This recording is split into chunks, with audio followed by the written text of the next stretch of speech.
मात्रै दृश्यहरू यहाँ देखायौँ र केही समय अगाडि माथिबाट ढुङ्गा उयो कार्यक्रमलाई धेरै लामो पनि बनाउनु छैनौँ। प्रेजेन्टेसन पछि हाम्रा अतिथिज्यूहरू हुनुहुन्छ र विशेष गरेर पाल्पामा दैनिक जोडतोड गर्ने केही पाल्पाका बासिन्दाहरू हुनुहुन्छ जसले दिनौँ त्यो सडकको प्रयोग गर्नुहुन्छ। वास्तवमा त्यहाँबाट यात्रा गर्नेहरूलाई थाहा हुन्छ कि माथिबाट पानी परेको अवस्थामा तल खोला गर्जिरहेको हुन्छ, माथिबाट ढुङ्गा झरिरहेको हुन्छ। यति त्रसित मनका साथमा यात्रा गर्नुपर्ने अवस्था हुन्छ। वास्तवमा भने हामीले सामान्य अवस्थामा त्यो कल्पना पनि गर्न सक्दैनौँ। अरू थप प्रस्तुतिको लागि सडक डिभिजन कार्यालयका इन्जिनियर अर्जुन थापा सरलाई यो माइक्रोफोन हस्तान्तरण गर्छु। यो सुरुमा जुन हाम्रो यो नगरपालिकाको हाट भेरीबाट निर्माण गरेर सबै यो 35 किलोमिटर पुर्याउने यो भन्ने कन्सेप्टले पनि टनलको स्टडी भएको थियो। र यो चाहिँ विशेष गरेर यो सडक विभाग आफैले गराएको थियो, प्लानिङ ब्रान्चले गराएको थियो र यसमा चाहिँ यो विन कन्सल्टेन्टले गरेको हो यसको स्टडी एउटा।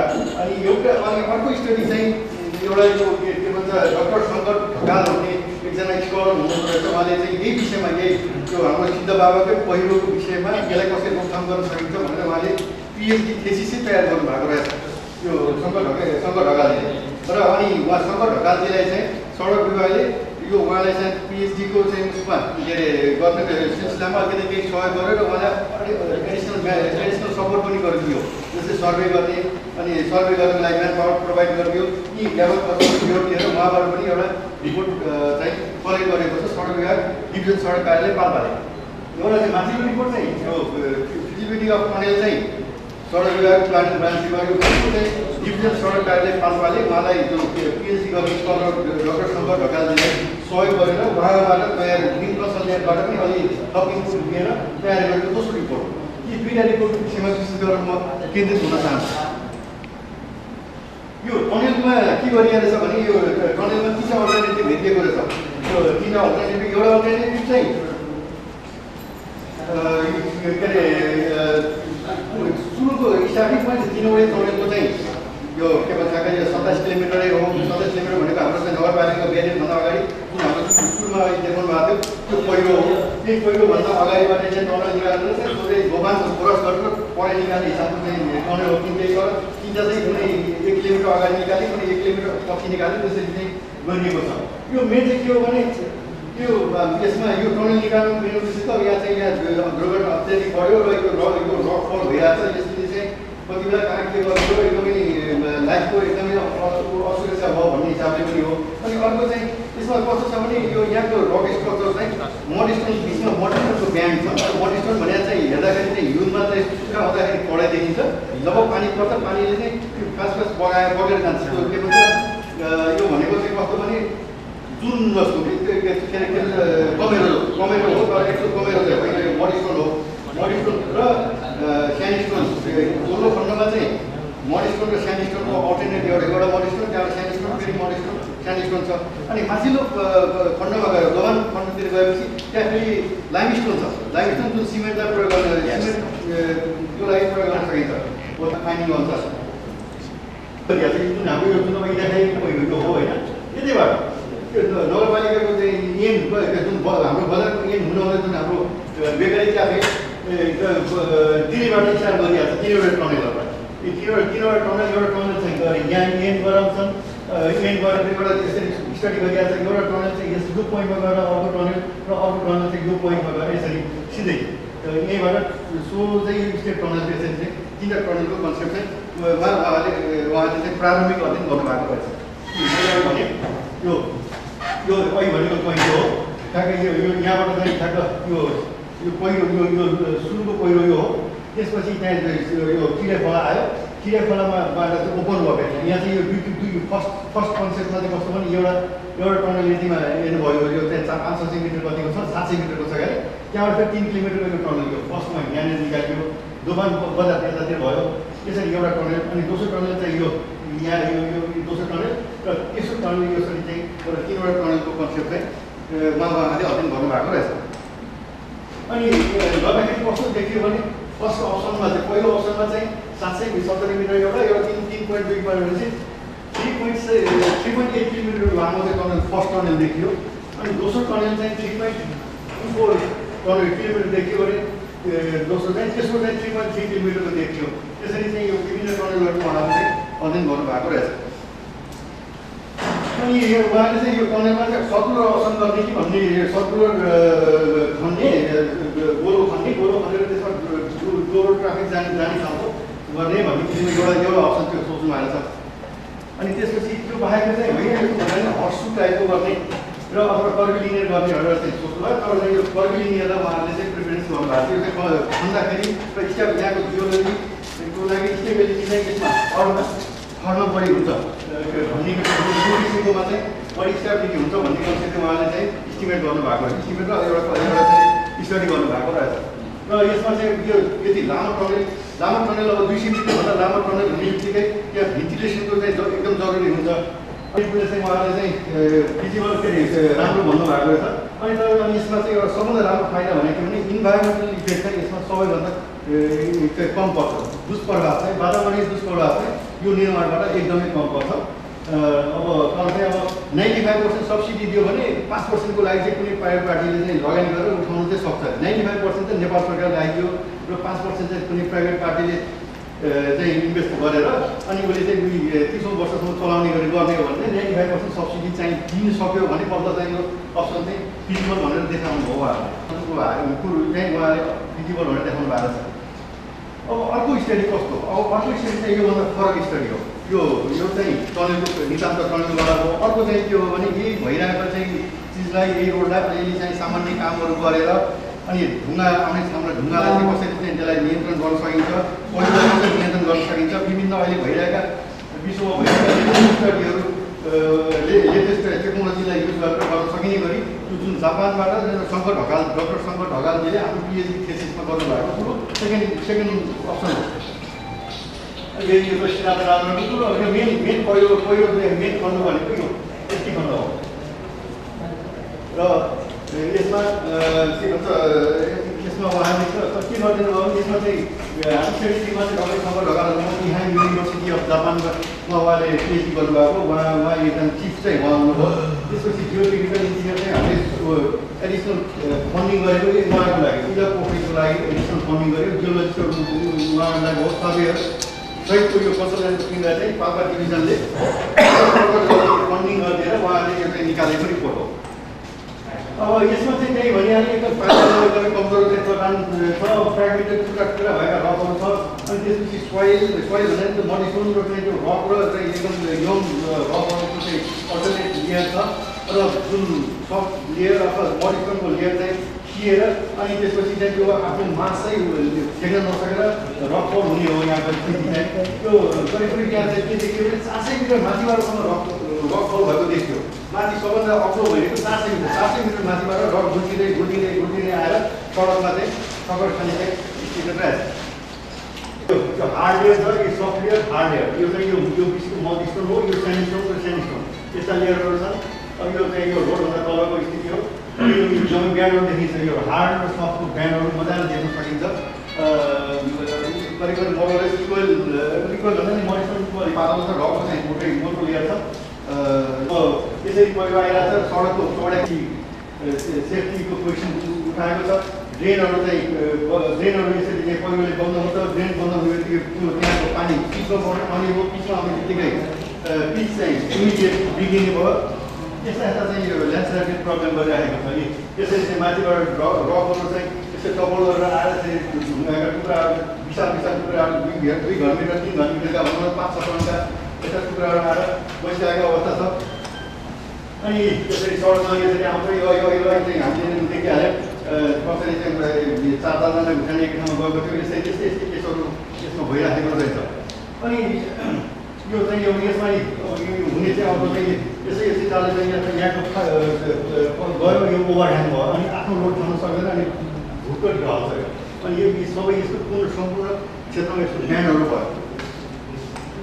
अनि त्यसपछि अनि उहाँले के गर्नुभयो हाम्रो चाहिँ पहिलो सुरु चाहिँ 27 किलोमिटर उहाँले चाहिँ 28 किलोमिटर माथिल्लो सिद्ध बाबाबाट अगाडिको पटो उहाँले गर्नु। तल्लोपट्टि चाहिँ हामीले बायोलोजी गरेको छौँ। अहिले स्टेबल स्थिति आइसकेको छ। जुन तल्लो तल्लो सिधाभन्दा वरको नगरपालिकातिरको खण्डमा चाहिँ उहाँले खास गर्नु भएन। त्यो चाहिँ हाम्रो स्टेबल हुन्छ र यो चाहिँ हाम्रो डिभिजनको लेभलबाटै र हाम्रो पुरानै कन्सेप्टले पनि त्यो स्टेबल हुने स्थिति आइसकेको छ। अब त्योभन्दा उहाँले 28 किलोमिटर भनेको चाहिँ हाम्रो ठ्याक्कै त्यो हाम्रो बोर्डर पाल्पाको बोर्डर सुरु भएपछि अगाडिको खण्डमा उहाँले गर्नुभयो। अब उहाँले के गर्नुभयो भने 28 किलोमिटरको खण्डमा उहाँले चाहिँ यो कति गर्नुभयो 1 2 3 4 5 6 7 8 9 10 11 12 13 खण्डमा उहाँले अध्ययन गर्नुभयो। गर्दाखेरि चाहिँ उहाँले के गर्नुभयो भने एउटा स्केलिङ गर्नुपर्छ भन्नुभयो। स्केलिङ भने चाहिँ लुज भएर बसेको जुन फ्र्याक्चर भएको छ कुनै बेला झर्न सक्छ त्यस्ता ढुङ्गाहरूलाई चाहिँ हटाइदिनु। त्यहाँ माथि नै गएर मान्छेले ढुङ्गा डोरी तानेर अनि के गर्नुहुन्छ त्यहाँ त्यसलाई चाहिँ त्यो त्यस्ता लुज ढुङ्गाहरू हटाइदिने एउटा थियो। अनि अर्को चाहिँ त्यो जुन माछा लुज छ त्यसमा चाहिँ पुरा मेस वायर मेस गरिदिने पुरा जाली फलामको जाली लगाइदिने अर्को खण्ड। अनि अर्को चाहिँ रक नेट अब चाहिँ ढुङ्गा पल्टिने आएको छ भने तल जालीको एउटा चाहिँ ठाडो जाली लगाइदिने त्यो ताकि त्यो जालीमा पसोस् यस्तो किसिमको अर्को स्केल भयो।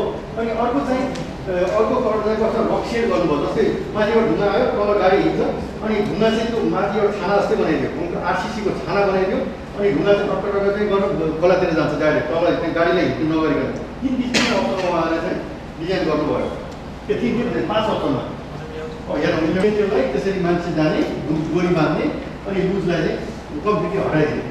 त्यहाँ चाहिँ त्यति लुजलाई बलसम्म के लाउने हो हामीलाई चाहिँ हाम्रो सामान्य इक्विपमेन्टहरू युज गरेर त्यसलाई फालिदिने एउटा केस। अर्को चाहिँ यो भयो रोक्दै आएको ढुङ्गा ढाङ्गा त्यहाँ रोक्न मिल्ने। त्यो चाहिँ फेरि एकदमै ठुलो 400 मिटर माथिबाट आउने ढुङ्गालाई चाहिँ रोक्दैन तर पनि नजिकै रहेका ढुङ्गाहरूसँग त्यसमा रोक्छ हो। यसको एउटा अर्को अप्सन यो। अनि तेस्रो अप्सन चाहिँ उहाँले के गर्ने हो यसरी चाली यो फलामे चाली पुरै कभर गरिदिने। यो एरियाले पुरै कभर गरिदिने। यो जम्मै जालीले कभर गरेर जालीले कभर गरिदिने त्यहाँ चाहिँ अनि ड्रिल गरेर त्यो जालीलाई त्यही जाम गरिदिने अनि त्यसमाथि बिरुवाहरू उमार्दिने अर्को अप्सन। अनि यो अर्को अप्सन रक्सेट भनेको अब यो चाहिँ कस्तो भने छानै बनाइदिने एकदम यहाँ मुनि यहाँ मुनि चाहिँ रोड हुन्छ। यहाँ त चाहिँ 2 किसिमको छ। एउटा चाहिँ ओपन सेड भयो एउटा क्लोज सेड। यो ओपन सेड हो। यहाँ तलबाट चाहिँ क्यान्टिलिभरले आएको छ अनि यहाँ माथि आएको ढुङ्गाहरू यहाँबाट चाहिँ खान्छ यहीँ माटोको जम्मा हुँदै जान्छ अनि बढी गएर थुप्रो भयो अनि माथिबाट तलेर तल जान्छ नभएदेखि यसले क्याप गरेर बस्छ। यस्तो किसिमको पनि सोचाइ यो किसिमको कन्सेप्ट उहाँले निकाल्नु भयो। अनि अब यो चाहिँ भयो अर्को यो यहाँ 3वटा कुरा छ। यो चाहिँ long span pocket type rock net भन्ने एउटा हुँदो रहेछ। यो चाहिँ स्विजरल्यान्डमा रिसेन्टली डेभलप गरेको रहेछ। यो चाहिँ कस्तो भने ढुङ्गा मानौँ त्यो ढुङ्गा चाहिँ गुड्दै आयो त्यो ढुङ्गा गुड्दै आएको चाहिँ जुन इनर्जी लिएर आएको छ त्यो इनर्जीलाई चाहिँ त्यो स्प्रिङ त्यहाँ एउटा त्यो कस्तो पनि ब्रेक जस्तो किसिमको एउटा एउटा केबल हुन्छ। केबलमा चाहिँ ब्रेक लाग्ने किसिमको अथवा त्यसलाई चाहिँ त्यो इनर्जीलाई के गर्ने खालको एउटा विशेष किसिमको एउटा चाहिँ नेट आएको रहेछ रिसेन्टली। त्यो चाहिँ जापानहरूमा युज भइसकेको छ। त्यो पनि मिलाउने भन्ने किसिमको कन्सेप्ट उहाँको। अनि अब यो जस्तै अब मैले अघि भने अहिले मैले निवेदन गरेँ यो माथिबाट ढुङ्गा आउँछ यो रक ग्यालरी अथवा रक सेड हो। माथिबाट ढुङ्गा आउँछ गाडी यहाँबाट तल जान्छ अनि ढुङ्गा आएको ढुङ्गा घुरेर तल खोलामा जान्छ। यो किसिमको चाहिँ यो चाहिँ उहाँले 5 ठाउँमा गर्दा जुन ठाउँमा धेरै माथिबाट ढुङ्गा गुड्दै आउँछ त्यो ठाउँमा चाहिँ यसरी नै 30 मिटर 40-50 मिटरको लेन्थमा मात्रै गर्ने धेरैमा भन्नुभएको छ। कन्टिन्यू गर्न भन्नुभएको छैन। जहाँ एकदमै चाहिँ धेरै माथिबाट ढुङ्गा आउँछ त्यसलाई चाहिँ रक नेटले रोक्दैन जहाँ चाहिँ त्यो मेसले पनि रोक्दैन त्यस्तो ठाउँमा चाहिँ यो पुरै ग्यालेरी बनाइदिने। त्यो भनेको पुलै जस्तो भनौँ न यो के छ भने पुलै हो ढुङ्गाको पुल। ढुङ्गा चाहिँ माथिबाट आउँछ यहाँबाट चाहिँ सोझै पल्टेर तल खोलामा जान्छ।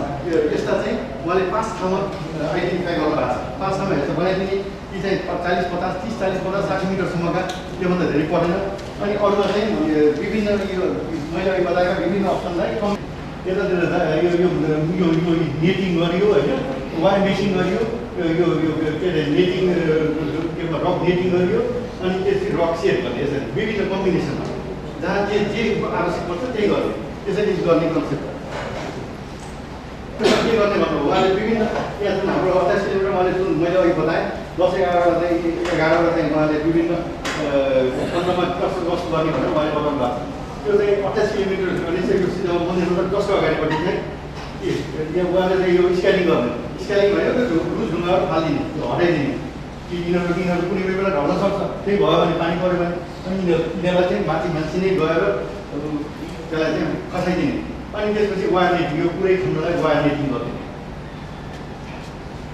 यो चाहिँ यहाँ लुजलाई स्केलिङ गरिदिने अनि पुरै यो पुरैलाई रक नेटिङ गरिदिने अनि यो पुरै यो यसलाई वायरिङ सरी यहाँ चाहिँ रक नेट राख्ने यो पुरै यो वायरिङ गरिदिने वायर मेसिङ गरिदिने माथिबाट यस्तो आउनु सक्छ यहाँ चाहिँ वालै गरेर यहाँ चाहिँ यो आएका चाहिँ ढुङ्गा दिने हो त्यसले रोकोस् अनि यो चाहिँ रक नेटिङ गरिदिने पुरा यो तलपट्टि जाने जस्तो हालिदिने माथिबाट खसाएको झापको यहाँ हुन्छ अब यो चाहिँ यहाँ चाहिँ त्यो जुन मैले भने रक सेडिङ भने नि मैले पुल जस्तो ठ्याक्कै यो पुरैलाई यहाँ छानै बनाइदिने यहाँ यो धेरै मात्रामा आउँछ ड्याममा चाहिँ हालेर यहाँ चाहिँ यहाँ आएकोलाई चाहिँ यो रक जालीहरूले केही पनि गर्न सक्दैन त्यसैले यहाँ चाहिँ पुरै उनी बनाइदिने पुल के अरे रक सेड पनि बनाइदिने ताकि यहाँ तलबाट गाडी हिँड्छ अनि माथिबाट चाहिँ आएर ढुङ्गाहरू माथिबाट चाहिँ तल खोलामा झर्छ अब यहाँ स्केलिङहरू गर्ने यहाँ वायर मेकिङ गर्ने यस्ता कुरा अप्सन छ यो चाहिँ भयो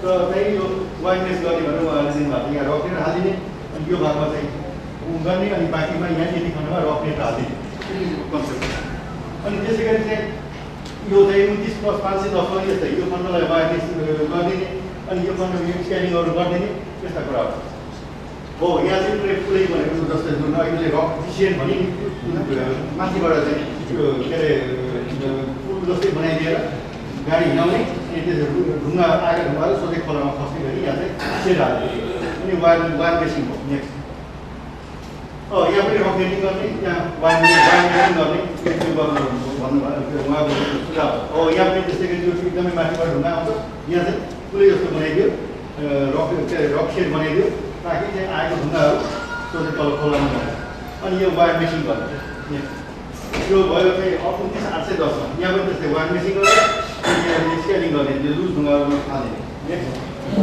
वायर मेसिङ गर्ने अब यहाँ चाहिँ पुरै रक यो ठाउँमा चाहिँ माथिबाट धेरै माथिबाट आउँछ यहाँ चाहिँ त्यो के भन्छ रक सेड गर्ने हो यो चाहिँ स्केलिङ गर्ने वायर मेसिङ गर्ने हो यी सबै कुराहरू गर्दाखेरि 9,42 लाख रुपियाँको आवश्यकता पर्ने रहेछ यो सबै चिजहरू गर्दा र अब तर यो वर्ष सायद सडक विभागले केही न केही सुरुवात चाहिँ गर्छ यो किनकि यो विभागमा पनि गइसकेको छ अब 90 करोड यो वर्ष विनियोजन नहोला यो 1.25 करोड रुपियाँ आएर कामको सुरुवात चाहिँ करिब हुन्छ भन्ने मलाई विश्वास छ किनकि सडक विभागले पनि यस विषयमा अत्यधिक ध्यान केन्द्रित गरेको छ र दुर्घटना अत्यधिक बढेको र फेरि यातायात अवरुद्ध भइरह्यो त्यसले यसमा चाहिँ सोचिराखेको छ नेक्स्ट अब त्यसमा उहाँले चाहिँ कसरी चाहिँ वातावरणलाई दुष्प्रभाव पाउने गरी कसरी चाहिँ हुन्छ ढुङ्गा निकाल्न सकिन्छ त्योतर्फ देख्न सक्छ किनभनेदेखि यहाँ भनेको 1.5 करोड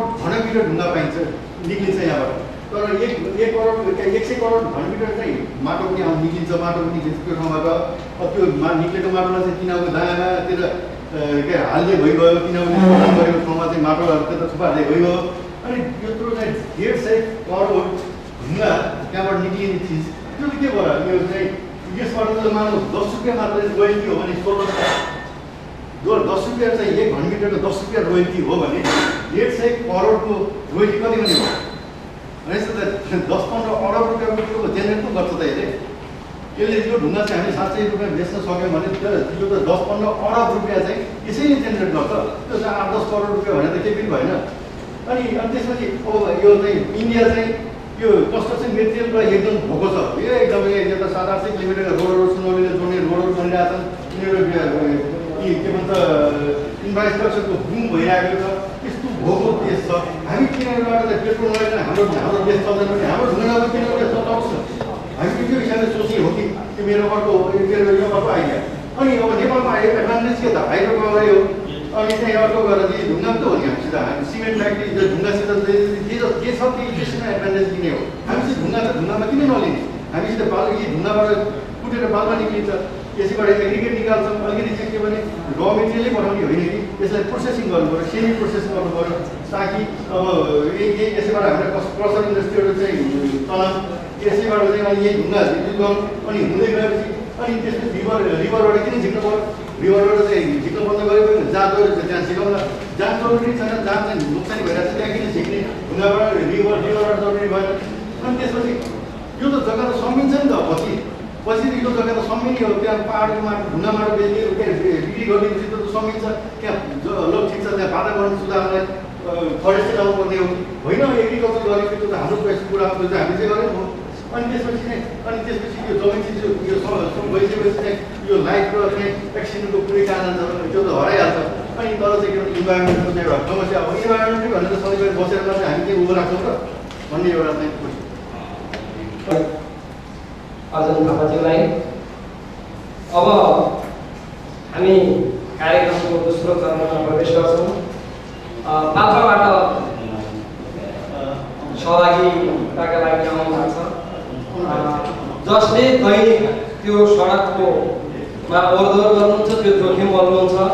म पाल्पाबाट सहभागी धेरै मानवीय मूल्यका नोक्सानहरू भइरहेका छन्। केही वर्ष अगाडि हो एउटा त्यो सिद्धबाबाको त्यो सहर हो जहाँ अहिले ट्राफिक प्रहरीको मृत्यु भएको छ।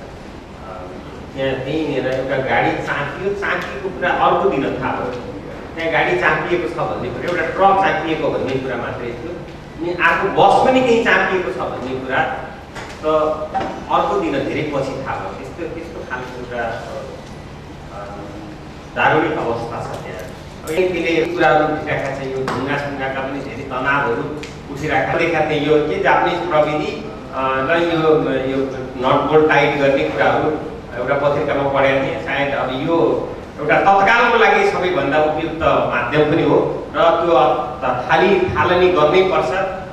राजनीतिक क्षेत्रका मान्छेहरू पनि यहाँ व्यक्तित्वहरू भएको कारणले, हाम्रा पूर्वमन्त्री द्वयज्यू यहाँ भएको कारणले यसलाई राष्ट्रिय मुद्दाकै रूपमा राष्ट्रिय बजेटबाटै यसलाई सम्बोधन गर्नुपर्ने, राष्ट्रिय कार्यक्रमबाटै यसलाई सम्बोधन गर्ने, बुटोल नगरपालिका जिल्ला विकास समिति, पाल्पा जिल्ला विकास समितिका कार्यक्रमले यसलाई सम्बोधन गर्न नसक्ने कार्यक्रम भएको कारणले यो अत्यन्त म विशेष धन्यवाद दिन चाहन्छु यो सुरक्षित यात्रा अभियानमा को साथीहरूलाई।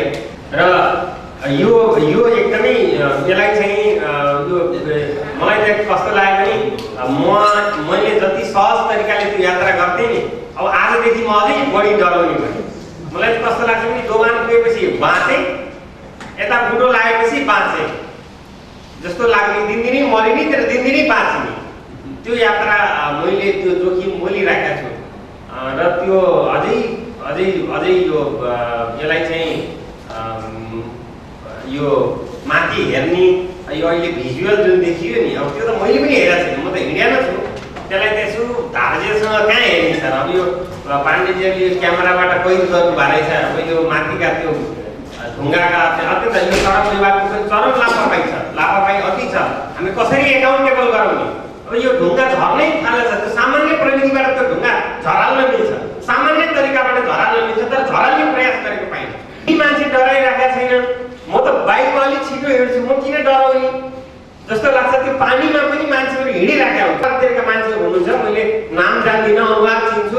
बाटोमा ढुङ्गा टिप्नुहुन्छ, फाल्नुहुन्छ, यसो त्यो अहिले समाजमा कम पाइन्छ। त्यस कारणले यसलाई चाहिँ यो मलाई लाग्छ यो सबै क्षेत्रका मान्छेहरू हुनुहुन्छ। मैले त अलिक पछि बोल्दा यो मलाई धेरै उपयुक्त हुन्थ्यो। पाण्डेजीले मलाई यो बढी जोखिममा सभापति अगमज्यूलाई छोटोमा यो सडकको सन्दर्भमा जुन आएको प्रतिवेदन छ अवधारणा पत्रका सन्दर्भमा छोटोमा बोलिदिनु अनुरोध गर्छु। अञ्चलका सोह्रै जिल्लाको सडक, सोह्रै जिल्लाको मूल बाटो हो भनेर बुझ्नु जरुरी छ। र यो सडकको दुर्गतिको बारेमा, दुर्दशाको बारेमा हामी पाल्पाले धेरै पटक छलफल गरेका हौँ। तर त्यो एउटा सानो कुनामा भएको छलफलले केन्द्रसम्म यो चाहिँ ध्यानाकर्षण हुन सकेको थिएन। र आज जो यो छलफल भएको छ यसले केन्द्रीय स्तरको पनि ध्यानाकर्षण गर्नेछ भन्ने अपेक्षाले चाहिँ म आफ्नो कुरा राख्न चाहन्छु। म तानसेन बुटोल गरिरहँदाखेरि मलाई कुरा लाग्छ महेन्द्र सरले भन्नुभयो सकेसम्म बुटोलतिर आउन मन लाग्दैन, अर्को वैकल्पिक बाटो भइदिए हुन्थ्यो भन्ने चाहना, सम्भावना बोकेर पर्यटन विकासमा केन्द्रित भएर अगाडि बढिरहेको छ। र पर्यटकहरूले त्यही बाटोलाई चाहिँ त्यो बाधक बनाउँछन् र उनीहरूले त्यो बाटो सुधार गरेर अथवा एयरपोर्ट बनाऊ भन्छ। एयरपोर्टको कुरा आउँछ, पाल्पामा केन्द्रीय स्तरको नेता छैन, कोही आयातित नेताहरू हुन्छन् अनि आफ्नो स्वार्थ सिद्ध गर्छन् जान्छन्। तर पाल्पामा एउटा एयरपोर्टको सम्भावनाको कुराहरू भइरहँदा पनि एयरपोर्ट बन्न सकिरहेको छैन। अब पनि बेसी हामीले ध्यान दिन सकेनौँ भने धेरै मानव जनहरूको नष्ट हुनेछ, धेरै मानिसहरू अकालमा मृत्युवरण गर्नेछन् र हिँड्नेहरू पनि त्यो बाटो पट्टि बल्ल बाँचियो भन्ने बाटो नकट्दासम्म सीता बाबालाई ढोगै गर्ने धेरै मानिसहरूले देउता मान्दैन, तर सीता बाबालाई कम्युनिस्टहरूले पनि ढोगिरहेको अवस्था पनि देखिरहेको छ कि बाँच्नको। अब यो बाटोबाट चाहिँ हामीले अब दीर्घकालीन यात्रा गर्न सक्छौँ भन्ने अपेक्षा नगरौँ। त्यसैले चाहिँ अर्को वैकल्पिक बाटोको रूपमा एउटा चाहिँ नुवाकोट हुँदै दोभानतिर अथवा चाहिँ अर्को चाहिँ यो चरङ्गे हुँदै झुम्सातिर सम्भावनाका कुराहरू उठिरहेका छन्। यसतर्फ चाहिँ हामी गोद दिउँ भन्दै त्यसपछि कता कता यो भोटको विकासको क्रमसँग अन्य क्षेत्रका अन्य जिल्लावासीहरूले यसको चाहिँ सदृढ विकास हुनुपर्छ भनेर फेरि अर्को चाहिँ पहिरो खोल्ने चाहिँ क्रममा पनि त्यसो गर्दाखेरि यो बुटुलको भविष्य अब हामी बुटुलवासी एउटा अधिकार पनि विकास निश्चित गर्ने हामी यहाँ चाहिँ निरन्तर रूपमा कसरी हामीले चाहिँ यसको चाहिँ पूर्वाधार विकास होस् भन्ने हामीले खोजिरहने कुरा पनि हो। यही सन्दर्भमा कुरा गर्दाखेरि जुन अहिले चाहिँ यो अल्टरनेटिभ बाटोका कुराहरू आए त्यसमध्ये मलाई चाहिँ पछिल्लो बाटोको निकै मलाई सान्दर्भिकता लाग्यो। तपाईँ यो बाटो चाहिँ सुरक्षित हुन्छ भने यो बाटो चाहिँ अनि म चाहिँ नन टेक्निकल यो चाहिँ मान्छे एउटा इन्टरमिडिएट मान्छे हामीले हिसाबले प्रस्तुत गर्नु पर्दाखेरि त्यहाँको ढुङ्गा चाहिँ 1.5 करोड किलोमिटर छ भन्नुभयो। त्यसको चाहिँ मिलान गर्दा मैले पनि यति आएको लाग्छ त्यो बाटोलाई उहाँले चाहिँ भन्नुभएको छ त्यसलाई चाहिँ अझ 10 मिनट जति हामी वाइडिङ गऱ्यौँ भने र अलिक स्लाइड रूपले चाहिँ काटेर यदि वाइडिङ गऱ्यो भने धेरै चाहिँ ढुङ्गा निस्कन सक्छ। हामीले त नाफा पनि हुँदो रहेछ। अनि त्यसको साथसाथै अब त्यो 2-3 वर्ष त अब यसलाई चाहिँ के भने खालि रातिको समयमा ट्राफिक छैन सक्ने बेलामा त्यसलाई चाहिँ कटिङ गर्ने स्लाइडिङ रूपले कटिङ गर्ने र त्यसलाई प्रोटेक्सन पनि गर्ने ढुङ्गा चाहिँ जति एकदम लगाउँदाखेरि गर्ने त्यसलाई गर्ने। त्यसपछि अलिक बाटो लामो भइसकेपछि पहिरो लग्ने जो नयाँ बाटो चाहिँ पहिरो जाने सम्भावना हुन्छ, ल्यान्डस्लाइड हुने सम्भावना हुन्छ। बाटो चाहिँ सानो भइसकेपछि हामीसँग धेरै वाइडेन चाहिँ बाटो हुन्छ। अहिले पनि लगभग हामीलाई 10 मिनट छ, अर्को 10 मिनट हुँदाखेरि यो चाहिँ ढुङ्गा चाहिँ पहिरो झरे पनि खालि 10 मिनट मात्रै खस्ने सम्भावना हुन्छ। अनि जब स्थायित्व आइसकेपछि 4 वर्षपछि स्थायित्व आइसकेपछि जुन ठाउँमा हामीले चाहिँ ल्यान्डस्लाइड गर्छौँ त्यो ठाउँमा चाहिँ पर्यटकीय हिसाबले चाहिँ विकास गर्न सक्छौँ। बरकरार राख्नको लागि डेलिगेटेड कुराहरू अपनाने यहाँको ध्यान राख्छ।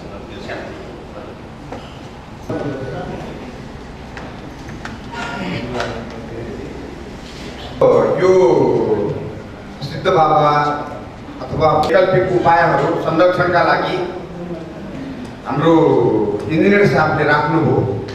मैले अस्ति पाल्पाको समीक्षा बैठकमा पनि यो कुरा यी विभिन्न विकल्पका विषयमा उहाँले राख्नु भएको थियो र मैले त्यस सन्दर्भमा एउटा लेख पनि लेखेका थिएँ। र अब यो खास गरिकन अब यसलाई अहिले गरिएका जुन चाहिँ उपायहरू छन् यी मध्येमा अब यसको टनेल बनाउने, यसको सेड बनाउने, संरक्षण गर्ने यी चाहिँ के हुन् भन्दाखेरि अस्थायी उपायहरू हो र यसबाट बेसी आम्दानी मिल्दैन र बाटो सुरक्षित बनाउने भन्ने कुरा छ। यो दीर्घकालीन कुरा हो। दीर्घकालीन कुरा भएकोले अब त्यो अनुसार सोच्दै राखौँ, गर्न थालौँ। तर पनि हामीले तत्कालका लागि केही चाहिँ टनलहरू बनाएर जाने कुराहरू नै अब यो प्रमुख रूपमा रहन्छन् भने दोस्रो नम्बरमा यसलाई विकल्पको रूपमा अघि हाम्रो भगवान भण्डारीले भन्नुभएको थियो हाम्रा बाटाहरू यो पहाडतिर जाने नाकाको रूपमा दुईटा विकल्प हुन सक्दछ। एउटा विकल्प भनेको रानी बगिया, नुवाकोट अनि यो गणेश थान दोभान गणेश टोल हुँदै अब यो झुम्सा जाने बाटो जो चाहिँ बन्न सक्दछ।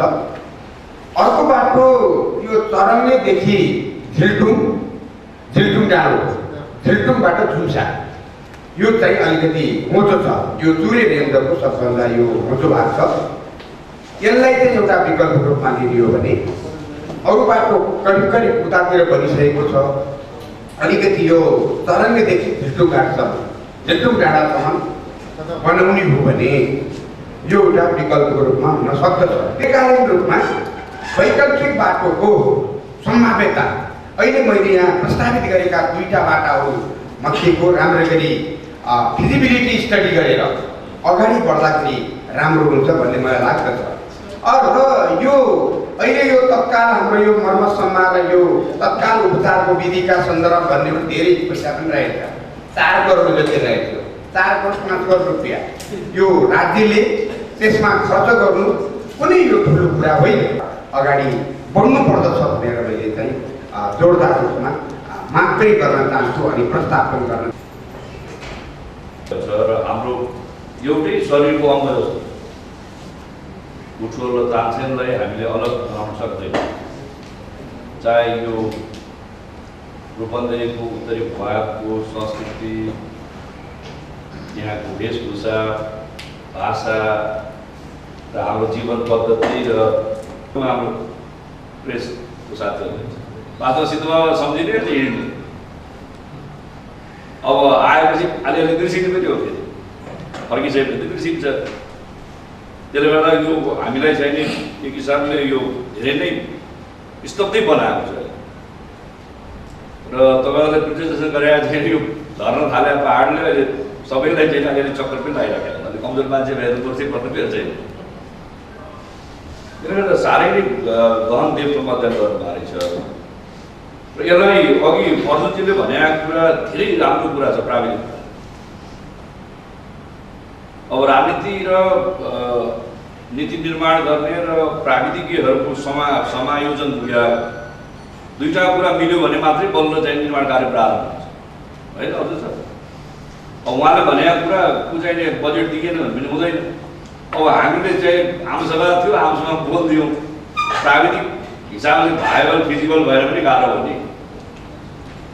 हिजो मात्रै विष्णुजी मगाएको ठाउँमा तिनाउको सुरक्षा, तिनाउको त्यसलाई जलधारालाई, पानीको स्रोतलाई कसरी चाहिने हामीले अझै बढ्ता रूपन्देहीलाई फाइदा पुग्ने हिसाबले, सबै हिसाबले खानेपानी, सिँचाइ र औद्योगिक प्रयोगका लागि, डोमेस्टिक कन्जम्सनको लागि पानीको चाहिने मात्रा हामीलाई बढाउनु परेको छ। अब त्यहाँ दुईवटा अप्सन्सहरू आयो। एउटा चाहिँ कालीगण्डको एउटा टनेल कुरा आयो भने कालीगण्डको एउटा टनेल चाहिनेबाट तिनाउमा पानी झार्ने, एउटा चाहिँ के आयो भने तिनाउमा चाहिँ जलाशय बनाइदिने। र त्यहाँ पनि कस्तो भने टनेल खन्दाखेरि धेरै पैसा लाग्छ, जलाशय बनाउँदाखेरि कम पैसा लाग्छ। तर हाम्रो यो चुनेको चाहिँ फ्रेजाइल जुन रक छ, जलाशय सम्भव छ कि छैन? अब उहाँ र मैले दुईजनाले, अब अर्को माओवादी पनि कुनै नेता भइदियो भने तीनजनाले चाहिँ होइन हामी जलाशय बनाइदिन्छौँ भनेपछि बन्ने नै हो नि, पोलिटिकलले त बन्ने हो नि। तर त्यो भाइबल छ कि छैन? त्यो जलाशयले झन् उल्टै चाहिँ पहाडै बगाएर चाहिँ कुटोले लान्छ कि? टेक्निकल्ली पनि यस्ता कुराहरूमा सम्भावना हुनुपर्छ। र टेक्निकल्ली सम्भावना छैन, प्राविधिक रूपमा सम्भावना छैन भने हामीले बोलेले त्यसले चाहिँ दुष्प्रभाव पनि पार्न सक्छ, मान्छेलाई गलत त्यसले सम्प्रेषण गर्न सक्छ नि। त्यसले गर्दाखेरि आज बडो राम्रो उहाँले प्रेजेन्टेसन दिनुभयो। र यसलाई मैले अर्जुन सरले भनेको कुरालाई म कसरी लिन्छु भने यो टनेलको चाहिँ बढ्ता भाइबिलिटी देखियो र मेरो आफ्नो कमजोरी पनि म स्वीकार्छु। वास्तवमा यति ठुलो चाहिँ समस्या हामी आफैले बोलाएर तपाईँहरूसँग छलफल गरे पनि हुन्थ्यो। हाम्रो नेपाली कल्चर के भने आफूले बोलाउनुभन्दा कसैले बोलाउँछ कि भनेर पर्खिने पनि छ।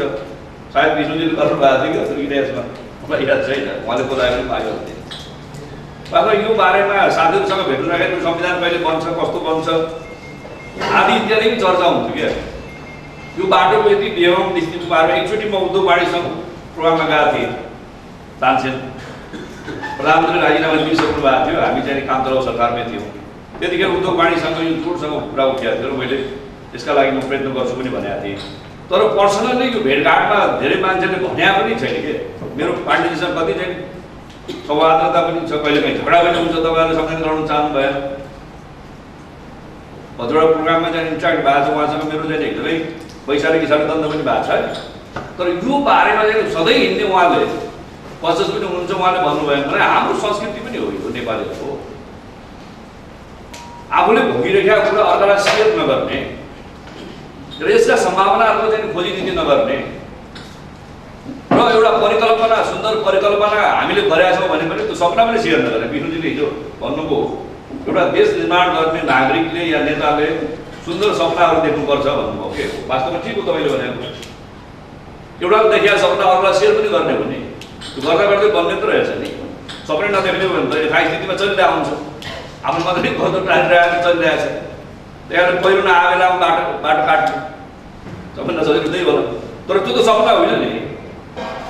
त्यहाँ यो हाम्रो सुन्दर सपना अघि पाल्पाका साथीहरूले भन्नुभयो र वास्तवमा टनेलै हो। यो टनेल चाहिँ इकोनोमिकल्ली भाइबल छैन या आर्थिक हिसाबमा चाहिँ खर्चिलो छ पनि भन्नु भएन। यो खर्चिलो पनि हुँदैन होला।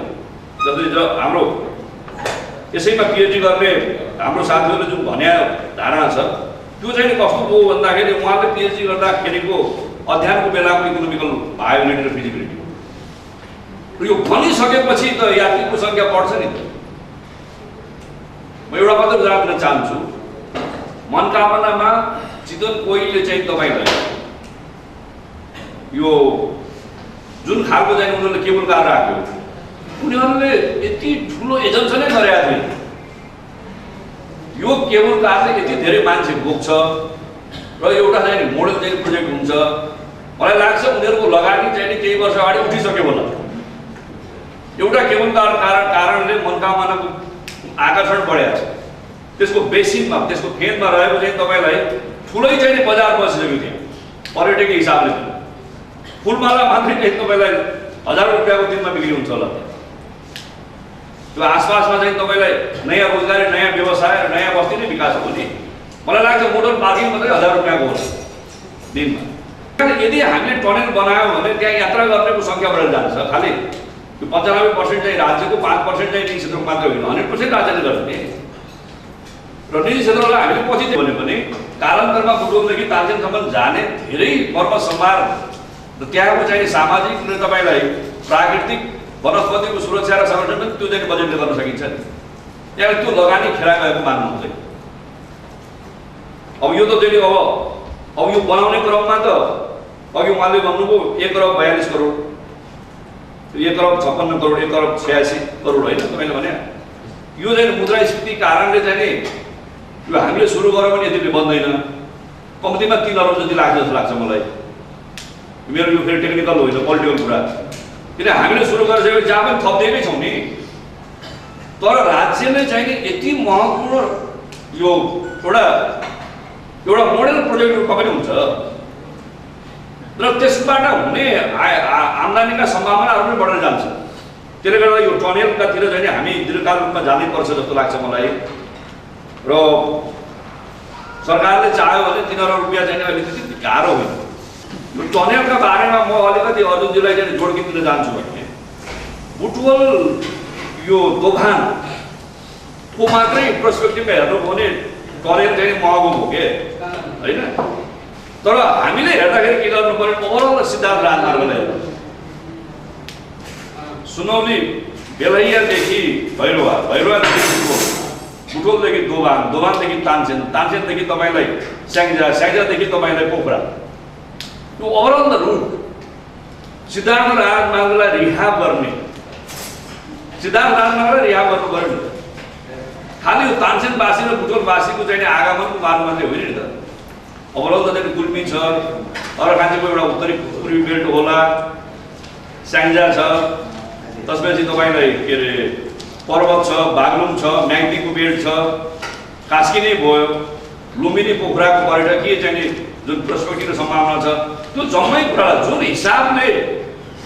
जुन हिसाबले सिद्धार्थ राजमार्ग बनाइयो त्यसको पर्सपेक्टिभको आधारमा बनाइयो पुरानो राजमार्ग हो यो। त्यसको लागि टनेलको चाहिँ सुरु गर्ने कति टनेल चाहिँ नि सुरु गरौँ न। मान्नुहोस् कि चाहिँ तपाईँलाई आउने बजेटमा विष्णुजीले मैले यो व्यवस्था गर्नु सक्यौँ मान्नु एजम्सन नै गरिदिउँ न हामीले भने कहिले काहीँ त एजम्सन पनि गरौँ, नसक्ने भने एजम्सन गरौँ भने कति वर्षमा टनेल बनाउँछ? 3 वर्ष लाग्छ। अब बजेटको व्यवस्थापन गर्ने 1 वर्ष, निर्माण गर्न 3 वर्ष, 4 वर्ष जति लाग्यो। या यही वर्ष चाहिँ भयो होला मान्नुहोस्, यही वर्ष बजेटको व्यवस्थापन भयो, 3.5 वर्ष त लाग्यो नि त। अब यो सिम्पल प्राइमेरी चाहिँ तपाईँलाई सर्वेमा चाहिँ सम्भावना देखियो। अब जोलोजिकल स्टडी गर्नुपर्ने हो फेरि टनेललाई त जोलोजिकल स्टडी गर्नुपर्ने हुन्छ। त्यसको चाहिँ भएको छैन, मलाई चाहिँ थाहा छैन, उहाँको रिपोर्टमा पनि आएन। जोलोजिकल स्टडी गरेर साँच्चै नै टनेल खन्न चाहिँ भाइबल सम्भव छ भनेर चाहिँ जोलोजिकल्ली टेक्निकल्ली सम्भव भयो भने जतिसुकै चाँडो बनायो भने पनि 4 वर्ष त लाग्ने नै भयो टनेल होइन। उहाँसम्म त 4 वर्ष लाग्यो। त्यो 4 वर्षसम्म कसरी चाहिँ जीवन जोगाउने? टनेलले बनाउनु 4 वर्ष लाग्ने भयो। 4 वर्षसम्मको दुर्घटना कम गर्न पाल्पाको साथीहरूको तानजाको चिन्ता त्यहाँनिर हो के। टनेल पनि होला तर यो टनेल निर्माण भएर सुव्यवस्थापन सुसञ्चालन हुँदासम्मका लागि दिनानुदिन चाहिँ खसिरहेको चाहिँ अहिलेको पहिरोलाई हामीले त्यसबाट पनि हामीले कसरी जीवन जोगाउँ त्यो चाहिँ पनि हामीले गर्नु जरुरी। टनल बनाइहाल्ने अर्को पनि आयो, टनलको साथसाथै चाहिँ वैकल्पिक बाटोहरू पनि आयो, जस्तै रानी बगियादेखि लिएर चाहिँ एउटा एक्सेसिबिलिटी आयो, अब चरङ्गेबाट आयो। यो बनाउनु पनि हामीलाई केही समय त लाग्छ नि, यो मात्र अगाडि पनि धेरै साथीहरूको होइन, यो के अरे दिनाको पश्चिम साइडबाट बाटो बनाउन सकिन्छ या माथि चाहिँ यो डाँडाबाट बाँध्न सकिन्छ पनि भन्नुभयो, तर यो सबै गराउनलाई पनि केही वर्ष त लाग्छ नि। कालीन योजनाहरू जेसुकै बनाइए तापनि अहिले तत्कालका लागि हामीले अल्पकालीन चाहिँ योजना र परियोजनाहरूको सुरुवात तत्कालै गर्न जरुरी हो। यो चाहिँ हामीले यो अहिले प्रारम्भिक रूपमा गर्नुपर्ने हुन्छ र आउने बजेटमा यसका लागि हामीले जोड गर्नुपर्छ। कि त्यसको लागि तपाईँहरूले गर्दा हुन्छ हामीले भन्ने मात्रै हो, तपाईँहरूले गर्दाखेरि पनि जहाँ सबभन्दा बढ्ता चाहिँ अप्ठ्यारो छ, जहाँ सबभन्दा बढ्ता चाहिँ दुर्घटना घटिरहेका छ, जहाँ सबभन्दा बढ्ता ह्युमन क्याजुअलिटी भइरहेको छ, त्यो ठाउँमा फर्स्ट प्रायोरिटी गरिदियो भने 2 वर्षमा गर्दाखेरि पनि लगभग यो चाहिँ तपाईँले व्यवस्थापन गर्न सकिन्छ।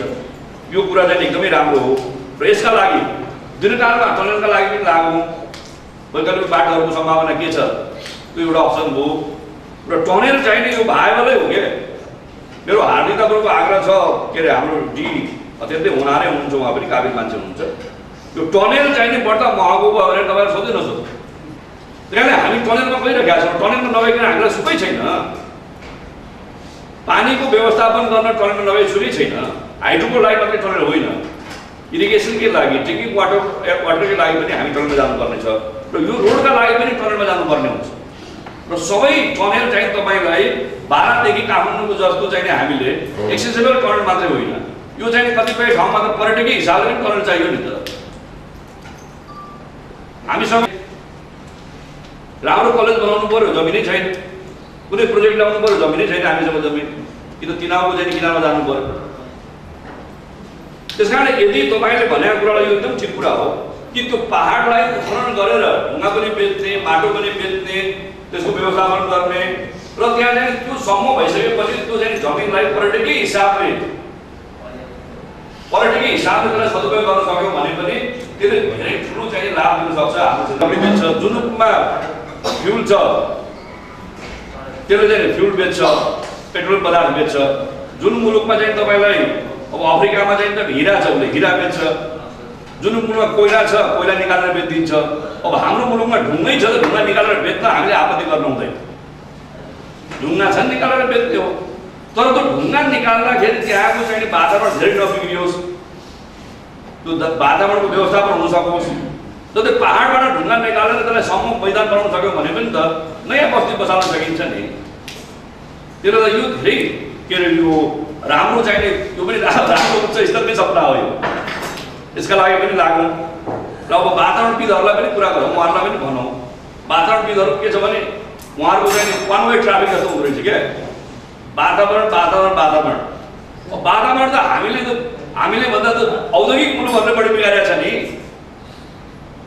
औद्योगिक मुलुकहरूले त हाम्रो पृथ्वीको ओजन त अनेक पातलो बनाइसकेका छ नि। हामीले त उल्टै तपाईँलाई चाहिँ नि कार्बन चाहिँ ट्याक्स या चाहिँ त्यसको रेभेन्यू पाउने के अरे पाइरहेको छौँ हामी, थोरै बहुत अझै सम्भावना बढेर गइरहेका छ। कार्बन क्रेडिटमा चाहिँ नेपालले चाहिँ बेनिफिट पाउने अवस्था भइसक्यो भने वातावरण त हामीले धेरै बिगारेकै छैनौँ नि, बिगार्नु हुँदैन। तर वातावरण बिगार्दैछौँ भन्ने हिसाबले चाहिँ नि कतिपय नयाँ योजना र परियोजनामा चाहिँ हामीले हात बाँधेर पनि बस्नु हुँदैन।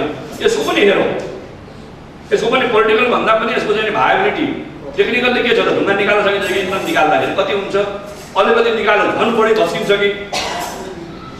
तर एउटा यसमा ढुङ्गा निकाल्ने बारेमा मोडालिटी केलाई हेरौँ भन्दाखेरि तपाईँहरूकै जोगीमारालाई हेरौँ। जोगीमारामा धेरै चाहिँ त्यहाँ काम गर्यो सडकले, तर कालान्तरमा चाहिँ प्राकृतिकले त खस्ने पुरा सिद्धिएपछि नै त्यहाँ अब जोगीमारा रहेन, समस्या रहेन होइन। जोगीमाराको ट्रिटमेन्ट गरेर सिद्धियो, सरकारले पनि गर्यो, प्राकृतिले पनि गर्यो नि, स्खलित भयो पहाड। अनि कृष्णवीर आयो फेरि ल, अहिले कृष्णवीर पनि धेरै ठुलो हेबाबै थियो एकचोटि। अहिले कृष्णवीर पनि मलाई लाग्यो अहिले शान्त भइसक्यो होला, खसेर पनि स्खलित भएर पनि त्यो खस्ने क्रम चाहिँ घट्दो रहेछ नि। त्यही कारण यसलाई चाहिँ पर्खेर प्राकृतिक रूपमा खसेर यो सिद्धिन्छ भन्ने भएन। तर यो ढुङ्गाको सदुपयोगका लागि हामीले उत्खनन गरेर चाहिँ त्यो खसाल्दाखेरि त्यो फ्राकिलो भएपछि खस्दाखेरि पनि नआइपुग्ने त्यस्तो हुन्छ कि त्यसको पनि भाइबिलिटी हेरौँ। त्यसले गर्दाखेरि पनि यहाँको विकासमा तपाईँ हाम्रो शैक्षिक सामाजिक सांस्कृतिक वाणिज्य अर्थ जुन खालको आत्मनिर्भरता छ त्यसमा चाहिँ जबरजस्ती तपाईँलाई चाहिँ रोकेर देखिन्छ। यो अननेचुरल चाहिँ तपाईँलाई प्रेसर हो नि हो। त्यही कारण नेचुरल्ली चाहिँ हामीले पक्रिदिनुपर्छ। हाम्रो चुनावमा तपाईँहरूकै पालबाट सुरु भएको चुनाव हो। त्यही कारणले पाल्पा र हामी एउटै शरीरका चाहिँ अंग जस्तो छौँ। त्यो कुरालाई चाहिँ हामीले ध्यानमा राखेर अगाडि बढ्नुपर्छ। र खास गरेर यो अहिलेको पहिरोको बारेमा हामीले जति चाहिँ तपाईँलाई महत्त्व दिएको थियौँ, जति यसलाई स्टेज गरेका थियौँ, मलाई लाग्छ आजको इन्ट्रेक्सन पछि हामीले धेरै गुणा बढिदिनुपर्छ। देखि जतिसुकै गऱ्यो भने चुनाव क्षेत्र त्यहाँदेखि यो हेर्दाखेरि क्षेत्रभन्दा पनि यो बाटो चाहिँ थप प्रायोरिटी दिनुपर्छ जस्तो लाग्छ मलाई। त्यसमा हाम्रो कमिटमेन्ट छ। र यो बाटोको लागि चाहिँ जाउँ, सम्बन्धित निकायमा जाउँ, हालवाला सरकारका साथीहरूसँग कुराकानी गरौँ, अर्थ मन्त्रालय सहयोग गरौँ, योजना आयोगसँग गरौँ। यो मैले भनिसकेँ। त्यसका लागि तपाईँहरूले एउटा इन्ट्रेक्सन यो हामी आफैले काठमाडौँमा गरेर तपाईँहरूलाई बोलाउने कि तपाईँहरूले गरेर फेरि हामीले बोलाउँछौँ, यतापट्टि हामी सल्लाह गरौँ न नारायण दिदीजीहरूसँग होइन। किनकि यो डकुमेन्टेसन तपाईँहरूले जुन गर्नुभयो त्यो हामीसँग छैन। त्यहाँदेखि यो नै प्रेजेन्टेसन काठमाडौँमा गर्न पायो त्यति बेला हल खोलिदिने, त्यहाँको साथीहरूसँग टाइम मिलाइदिने, टाइम दिने, उहाँहरूलाई पनि बोलाउने, त्यो काम चाहिँ विष्णुजीले मैले गराउँला। यो चाहिँ महत्त्वपूर्ण काम हो। अहिले मलाई लाग्छ रूपन्देही जिल्ला पाल्पा जिल्लाको त्यो चाहिँ सबभन्दा P1 भन्दा पनि बढ्ता महत्त्वपूर्ण चाहिँ यो प्रोजेक्ट। यसमा त धेरै हो, सैकडौँ मान्छेको चाहिँ जीवनसँग छ। कतिपय मान्छे चाहिँ बिचरा बितेकै छन्। अब माइन्डलाई पनि आरोग्य भने त्यो थुप्रै ढुङ्गा देखाइदिनु भयो। अब उहाँ पनि हिँड्न कम गर्नु समस्या छ नि होइन। साइकोलोजिकली पनि मान्छेलाई अघि उहाँले के अरे हाम्रो पत्रकार साथीले भन्नुभयो नि हिसाब बुझाएर हिँड्नुपर्छ। यो भन्दा चाहिँ समस्या के हुन्छ? बुटोल जानु पऱ्यो कि हिसाब बुझाएर हिँड्ने, तालका जान्छु बुझाएर हिँड्नु। त्यही कारण यो चाहिँ हाम्रो लागि वास्तवमा यो अत्यन्तै ठुलो चाहिँ चुनौती पनि हो हामीहरूको लागि। यसलाई हामी स्वीकार्छौँ र यो प्रतिबद्धता हाम्रो के छ भन्दा यसलाई निर्माण गर्ने क्रममा यसको जुन खालको प्राविधिक आवश्यकता र औचित्य छ त्यसलाई अगाडि बढाउने क्रममा हाम्रो कमिटमेन्ट छ भन्ने पनि म विश्वास दिलाउँदै धेरै महत्त्वपूर्ण छ। समस्याले खोज्दै गएपछि, बिग्रदै गएपछि समस्या समाधानका निम्ति चाहिएका प्रयासहरू यथेष्ट पर्याप्त सन्तोषजनक नभएपछि मान्छेले थप प्रयास गर्छ। यो बुटबोल तानसेनको यात्रालाई सुरक्षित गर्ने सन्दर्भमा विभिन्न हिसाबले साथीले ध्यान आकर्षित गर्नुभएको हो, कसैहरू पनि भएको हो, विषयहरू उठान पनि गर्नुभएको हो। तर साथीलाई लाग्यो होला कि यो यदि प्रयास सफिसियन्ट भएन, यसले परिणाम दिएन, हामी जे चाहन्छौँ त्यो हुन सकेन। त्यसकारण अब हामीले चाहिँ मुक्तान हुँदैन, एउटा सङ्गठित अभियानै थाल्नुपर्छ भनेर राजनीतिक मान्छेले पार्टी बनाएको जस्तो सुरक्षित यात्रा अभियान नेपाल भनेर सबै बनाइदियो र यो समस्यालाई समाधान गर्नका निम्ति संस्थागत प्रयास थाल्नु। मलाई लाग्छ यो चाहिँ आफैमा धेरै महत्त्वपूर्ण कदम हो र म हृदयदेखि तपाईँको यो कदमप्रति ऐक्यबद्धता जनाउन चाहन्छु र तपाईँहरूप्रति हार्दिक सम्मान पनि व्यक्त गर्न चाहन्छु। यो विशुद्ध जनताको मानिसको जनताको पनि भारी मानिस मात्रको बाँच्ने अधिकारको पक्षमा यो अभियान छ, सुरक्षित यात्राको पक्षमा यो अभियान छ। त्यस कारणले मलाई के लाग्दछ भने यो अभियानका सामनेमा फराकिलो सपाट राजमार्ग छ भन्ने नठान्नु होला। अप्ठ्याराहरू पनि छन्, त्यति अप्ठ्यारालाई पन्छाउँदै फराकिलो राजमार्ग निर्माण गर्ने तपाईँको सपना पुरा गर्न सक्छ भन्ने मलाई लाग्छ र यस हिसाबले यो अभियानप्रति ऐक्यबद्धता र यो अभियानको सफलताको निम्ति शुभकामना। जहाँसम्म यो चाहिँ विकल्पका समस्या समाधानको सन्दर्भमा विकल्पका कुराहरू छन्, समस्याको वर्णनको कुरा छ। समस्याको वर्णन साथीहरूले निकट विगतलाई मात्रै कोट्याउनु भएको छ। निकट विगतलाई जति कोट्याउनु भएको छ त्यो आफैमा पनि त्रासदीपूर्ण छ, कहाली लाग्दो छ। हामी सबैको शरीरका रौँहरू ठाडा भए, अरू त्यस खालका चिजहरूलाई उहाँले प्रकृतिमूलक घटनाका रूपमा कोट्याउनु भएको छ। तर यदि सिद्धार्थ राजमार्ग आरम्भ भएदेखिका घटनालाई त्यो तहसम्म पनि पुग्यो भने अरू कति धेरै यस खालका घटनाहरू होलान् र त्यसले दिने चाहिँ मनोविज्ञान के हो? त्यस हिसाबले निकट विगतका केही प्रकृति घटनाहरूले हामीलाई त्यस रूपमा चाहिँ त्रसित, आतङ्कित, भयभीत तुल्याउँछ भने अझ गहिराइमा गएर पुराना पनि प्रसङ्गलाई कोट्याउने हो भने, उत्खनन गर्ने हो भने, उद्घाटित गर्ने हो भने, यस गरी स्क्रिनमा लिएर आउने हो भने, पर्दामा प्रदर्शित गर्ने हो भने त्यसले के त्यसलाई भन्ने कुराको अनुमान गर्न सकिन्छ। त्यस कारणले धेरै नै सराहनीय काम, धेरै नै प्रशंसनीय काम साथीले यो अभियान मार्फत गर्नुभएको छ। म फेरि पनि दोहोऱ्याएर सम्मान व्यक्त गर्न चाहन्छु। जहाँसम्म विकासको चेतना पनि सापेक्षिक प्रश्न। हिजोको चेतनाले जे कुरालाई विकास देख्यो, आजको चेतनाका त्यो विकासका निमित्त त्यो आजको चेतनालाई त्यो पर्याप्त नलाग्न सक्छ। हिजोको चेतनाले सिद्धार्थ राजमार्गले यस्तो घुम्टी भएको सिद्धार्थ राजमार्गले हिजोको चेतनाले बाहिर देख्यो, हेटौडाबाट काठमाडौँ जाने बाहिर देख्यो, एउटा घुम्टीमा ब्याग नगरिकन गाडी अगाडि जान सक्छ, त्यस खालको बाहिर देख्यो। आजको चेतनाले के देख्दैछ भनेदेखि काठमाडौँ निजगढ फास्ट ट्र्याक देखिरहेको छ नि। त्यो काठमाडौँ निजगढ फास्ट ट्र्याक भनेको चाहिँ 70 किलोमिटरको दूरी 1 घन्टा, बढीमा 1 घन्टामा पार गर्ने हिसाबले त्यो आजको चेतनाले देखेको छ। त्यो बागमती नदीमा त्यहाँ दर्जनौँ पुलहरू बन्छ र हाम्रो चाहिँ थावाजीलाई पर्दा थाहा 10 किलोमिटर लामो त पुलहरूको चाहिँ दूरी मात्रै जोड्दा 10 किलोमिटर लामो पुल भन्छ।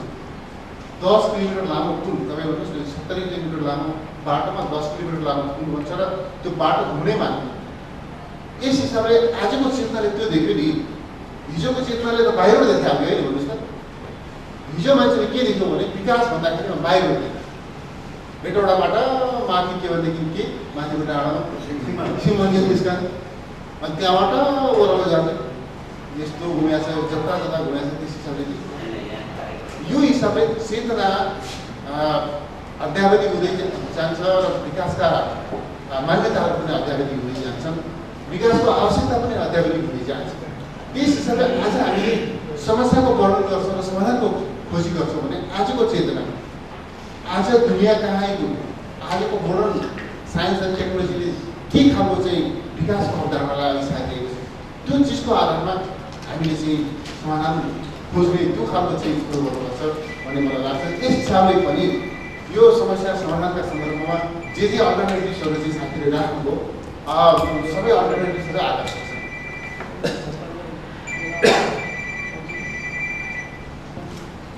आकर्षक छन्। तर म के कुरो राख्न चाहन्छु भने हामीले चाहिँ यो बुटवलदेखि तानसेनसम्म यो चाहिँ 39 किलोमिटर बाटो तय गर्नका निम्ति त्यो बडो गतिमा हिँड्यौँ भने पनि 1.5 घन्टा त लाग्छ, उस्तै पर्दा 2 घन्टा लाग्छ। 39 किलोमिटर बाटो तय गर्नका निम्ति 2 घन्टा जाउँ, त्यो आउन यो 4 घन्टा व्यतीत गरिरहने हो र। अब यही खालको चाहिँ के भनेदेखि हामीले यही स्थितिलाई मन्जुर गरेर बस्ने हो र। अब के भन्दाखेरिमा तपाईँ काठमाडौँबाट धुलिका चाहिँ 6 लाइनको सडकलाई जोड्दैछ, धुलिकाका मानिसहरू काठमाडौँ चाहिँ 15 मिनटमा आउँदैछ भने हामीले किन बुटवल तानसेनको दूरीलाई के भन्दाखेरिमा आधा घन्टामा कन्फाइन गर्न सक्दैनौँ? किन आधा घन्टाको दूरीमा घटाउन सक्दैनौँ? हामीले सुनवलदेखि बुटवलसम्मको यो दूरीलाई 15 मिनटमा घटाउन खोज्दैछौँ। हामीले चाहिँ यद्यपि केही अब्स्टेकलहरू पछिल्लो सरकारका केही कदमहरू सिर्जना गर्न खोज्दैछौँ, फेरि पनि यो 6 लेन सडक हामी बनाएर छाड्छौँ भने कुन माइका कसो यो यसलाई रोक्न सक्ने, यसलाई अवरोध सृजना कोसिस गर्नमा अवरोध सृजना गर्न सक्ने कोसिस गर्ला, तर कसले रोक्न सक्छ? यो त बन्छ। हामी बुटवल सुनौलीको दूरीलाई 15 मिनटमा घटाउन सक्छौँ भने तानसेन बुटवलको दूरीलाई हामी किन आधा घन्टामा चाहिँ लिएर आउन नसक्ने? यस हिसाबले पनि सोच्नुपर्ने हो र यो बुटवल तानसेन पाल्पा रूपन्देही यो दुईटा जिल्ला, दुईटा सहर, दुईटा नगरका बिचको यो जुन सदियौँ पुरानो यो जुन ऐतिहासिक सम्बन्ध छ, भाषिक, आर्थिक, सामाजिक, सांस्कृतिक सबै हिसाबको सम्बन्ध छ। यो सम्बन्धलाई नयाँ यो चाहिँ 21औं शताब्दीको चेतनामा उठाउनु पऱ्यो नि, यो सम्बन्धलाई त्यो उचाइबाट अपडेट गरेर जानु पऱ्यो नि, त्यस हिसाबले पनि हामीले सोच्नु पर्दछ। यिनीहरू यी दुईटा जिल्लाहरू, यी दुईटा नगरहरू वास्तवमा एकले अर्काको अस्तित्वलाई अस्वीकार गरेर आफ्नो सुन्दर भविष्यको कल्पनै गर्न सक्दैन। पाल्पा बिनाको भुटोल, भुटोल बिनाको एक तानसेन बिनाको भुटोल, भुटोल बिनाको तानसेनको कल्पना हामी गर्नु त के तिनीहरूले त्यस रूपमा आफूलाई सस्टेन गर्न सक्न सक्दैन। त्यस हिसाबले हामीले यिनीहरूलाई चाहिँ यो दुईटा जिल्लाको र दुईटा नगरको बिचको सम्बन्धलाई त्यो ढङ्गले चाहिँ अगाडि बढाउने हिसाबले सोच्नुपर्ने आवश्यकता छ। जहाँसम्म यो सिद्ध बाबाको यो पहिलोको प्रश्न छ अथवा यो चाहिँ चुरेको चाहिँ यो समस्या छ, सिद्धार्थ राजमार्गमा यात्रा असुरक्षित हुने समस्या छ, यसका सन्दर्भमा म के कुरो खाँडजीसँग म एग्री गर्छु कि टेक्निकली के चिज भाइबल हो के होइन भन्ने कुरा हामी जान्दैनौँ। त्यो चिज टेक्निसियनहरूलाई नै भन्नुपर्छ, यो चिज सम्भव छ, यो चिज सम्भव छैन। हामी भन्छौँ यो गर्दा के हुन्छ, हामीलाई लागेको कुरा भन्छ, त्यो टेक्निकल्ली फिजिकल छ छैन तपाईँहरूले चाहिँ भनिदिनुपर्छ भन्ने हिसाबले हाम्रो प्रस्तुति, हाम्रो चाहिँ त्यस हिसाबले नै हुने। जहाँसम्म अहिले आएका चिजहरू छन्, यो के भनेदेखि अर्को वैकल्पिक मार्ग के भन्छ, के भन्नु उहाँले चरङ्गेबाट निकाल्ने एउटा कुरा निकाल्नु। अर्को चाहिँ के त नुवाकोटबाट चाहिँ तपाईँको मैले पर भन्नु रानीको के भन्नु, रानीको बुझ्नु पर्दा वडा नम्बर 15मा त्यहाँनिर भनेको एक खालको एलाइनमेन्ट सुरु पनि भइसकेको छ। त्यस हिसाबले तर के देखिन्छ भने कि सबै के बनाउने फेरि चुरेमै बनाउँदैछ नि बाटो त, के चरङ्गीबाट बनाए पनि चुरेमै बनाउने, नुवाकोटबाट बनाए पनि चुरेमै बनाउने हो। चुरे संसारको कान्छो पहाड गएर होइन थापाजी, संसारको कान्छो पहाड जान्छ यहाँ। तपाईँले चाहिँ रक फेसको कुरा पनि गर्नु, मलाई थाहा छैन कतिको हार्ड वर्क छ तपाईँको रक बिक्ने खालको जति इन्डियाको त्यो ह्युज मार्केटमा हाम्रो चाहिँ यो चाहिँ रक कतिको सेलेबल छ त्यो म जान्दैन, तपाईँले जान्नुभयो होला।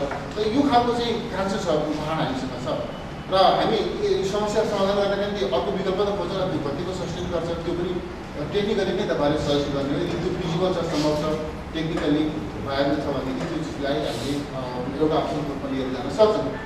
तर अन्तिम रूपमा भन्दा म के देख्छु भनेदेखि त्यो डाँडो खनेर